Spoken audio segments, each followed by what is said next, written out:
This channel does not promote any violent, harmful, or illegal activities. All content provided by this channel is meant for an educational purpose only. Top quality और consistent performance के लिए सिर्फ silver pump नाम याद रखना।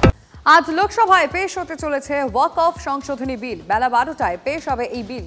8 ঘন্টার আলোচনার পর ভোটাভুটি। সব সাংসদদের হাজির থাকার জন্য হুইপ জারি করেছে BJP, Congress, Trinamool, TDP, JDU, RJD. আজ লোকসভায় ওয়াক অফ নিয়ে আলোচনায় যোগ দেবে তৃণমূলও। ভোটাভুটিতে অংশ নিয়ে বিলের বিরুদ্ধে ভোট দেবে। ওয়াক অফ বিলের উপর আলোচনায় তৃণমূল কংগ্রেসের পক্ষে বলবেন কল্যাণ বন্দ্যোপাধ্যায় এবং আবু তাহের। গত বছর 8ই অগস্ট লোকসভায় প্রথম কিন্তু পেশ করা হয় এই ওয়াক অফ সংশোধনী বিল। এ নিয়ে আলোচনার জন্য বিরোধীদের দাবি মেনে যৌথ সংসদীয় কমিটি গড়েছিল সরকার। প্রাথমিকভাবে ওই কমিটির মেয়াদ শেষ হওয়ার কথা ছিল শীতকালীন অধিবেশনের প্রথম সপ্তাহে, কিন্তু নির্ধারিত সময়সীমার মধ্যে রিপোর্ট দিতে না পারায় কমিটির মেয়াদ বাড়ানো হয়। আজকে লোকসভায় পেশ হতে চলেছে ওয়াক অফ সংশোধনী বিল। কথা বলবো আমাদের রিপোর্টার নয়াদিল্লি থেকে সরাসরি জ্যোতির্ময় কর্মকার আমাদের সঙ্গে রয়েছে। জ্যোতির্ময়, আজ লোকসভায় ঠিক কি হতে পারে, কি সম্ভাবনা অন্তত পক্ষে রয়েছে, জানাও প্লিজ। দেখো, দুপুর 12টায় এই বিল নিয়ে আলোচনা শুরু হবে এবং 8 ঘন্টা সময় বরাদ্দ করা হয়েছে। কিন্তু যেদিকে আমাদের নজর থাকছে যে এই বিল নিয়ে প্রথম থেকেই তীব্র বিরোধিতা রয়েছে বিরোধীদের। আমরা গত কয়েক মাস ধরে দেখতে পাচ্ছি তৃণমূল কংগ্রেস তারা কংগ্রেসের থেকে কিছুটা দূরত্ব বজায় রাখছে, কিন্তু কালকে বেনজিরভাবে কংগ্রেসের ডাকা বিরোধী দলের বৈঠকে যোগ দিয়েছে তৃণমূল কংগ্রেস এবং এক সুরে প্রত্যেককে সিদ্ধান্ত গ্রহণ করেছে যে এই বিলের আলোচনায় অংশগ্রহণ করবে তৃণমূল কংগ্রেস সহ সমস্ত বিরোধীরা। এবং শুধু তারা অংশগ্রহণ করবে না, তার পাশাপাশি তারা ভোটাভুটিতে অংশগ্রহণ করে বিলের বিরুদ্ধে ভোট দেবে। অর্থাৎ বিরোধীদের ফ্লোর কোঅর্ডিনেশন সম্পূর্ণভাবে তৈরি। আরেকটি যেদিকে আমাদের নজর প্রথম থেকে যে বিষয়টি সবথেকে বেশি গুরুত্বপূর্ণ হচ্ছিল তা হচ্ছে টিডিপি এবং জেডিইউর অবস্থান কি হতে চলেছে। যে খবর আমরা পাচ্ছি যে টিডিপি যে সংশোধনী বা যে দাবিগুলো জানিয়েছিল জয়েন্ট পার্লামেন্টারি কমিটি প্রত্যেকটা দাবি তারা বেড়ে নিয়েছে।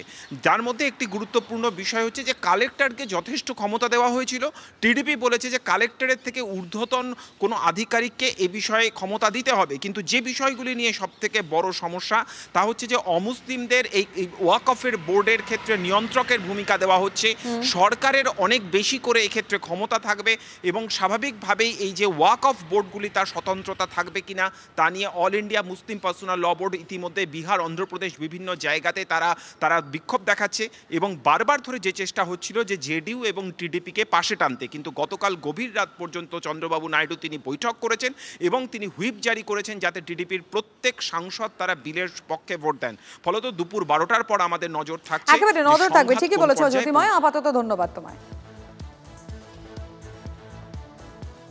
আমরা খুব পিসফুল ডিসকাশন চাই। বিজেপি যাতে ডিস্টার্ব না করতে পারে, আগেই বললাম বিজেপি প্রভোগ করবে, বিজেপি বলতে দেবে না, বিজেপি ডিস্টার্ব করবে। কিন্তু আমাদের ভারতবর্ষের মানুষের কাছে বলা দরকার আছে এই বিল কতটা অসাংবিধানিক। আজকের এই বিল পাস হয়ে গেলে, এই বিল হলে শুধু সমস্ত ধর্মের মানুষকেও আগামী দিনে কিন্তু আঘাত আসতে পারে এবং এই বিল কমপ্লিটলি আনকনস্টিটিউশনাল।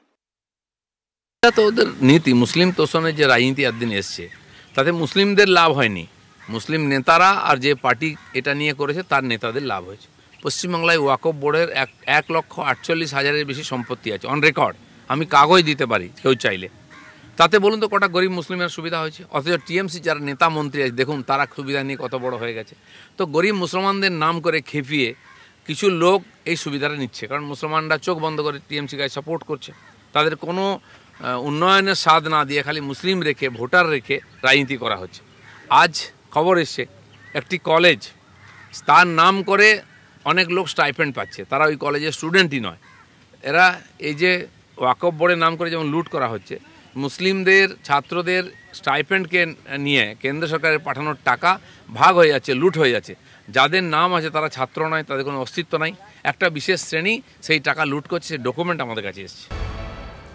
শিলিগুড়িতে জঙ্গল থেকে উদ্ধার নাবালিকার দেহ। গতকাল দুপুরে বন্ধুদের সঙ্গে বেরোয় নাবালিকা, মেয়ে বাড়ি না ফেরায় উদ্বিগ্ন হন পরিবারের লোকজন। শুরু হয় নাবালিকার খোঁজ। সে সময় নাবালিকার এক বন্ধু ফোন করে জানায় কিশোরীর অবস্থা আশঙ্কাজনক। হাসপাতালে নিয়ে যাওয়া হলে চিকিৎসকরা তাকে মৃত বলে ঘোষণা করেন। পুলিশকে ঘিরে বিক্ষোভ পরিবারের, আটক 2 যুবক। বনগাঁয় মূকবধির মহিলাকে ধর্ষণের অভিযোগ, গ্রেফতার অভিযুক্ত। বাড়ির বাগান পরিষ্কার করার কাজ করতে এসে ধর্ষণের অভিযোগ। দেখে ফেলেন নির্যাতিতার কাকা, চিৎকার করলে পালিয়ে যায় অভিযুক্ত। বনগাঁ থানায় পুলিশ অভিযুক্তকে গ্রেফতার করেছে। তৃণমূলের পঞ্চায়েত প্রধানের শ্লীলতাহানির অভিযোগ দলেরই পঞ্চায়েত সদস্যদের বিরুদ্ধে। ন্যাজার থানায় অভিযোগ দায়ের। মিটিং ডেকেছিলেন বসিরহাটের পঞ্চায়েত প্রধান। অভিযোগ, মিটিং চলাকালীন হঠাৎই পঞ্চায়েতের 2 সদস্য প্রধানের একাধিক দুর্নীতির কথা সামনে এনে মিটিং বানচাল করতে হয়।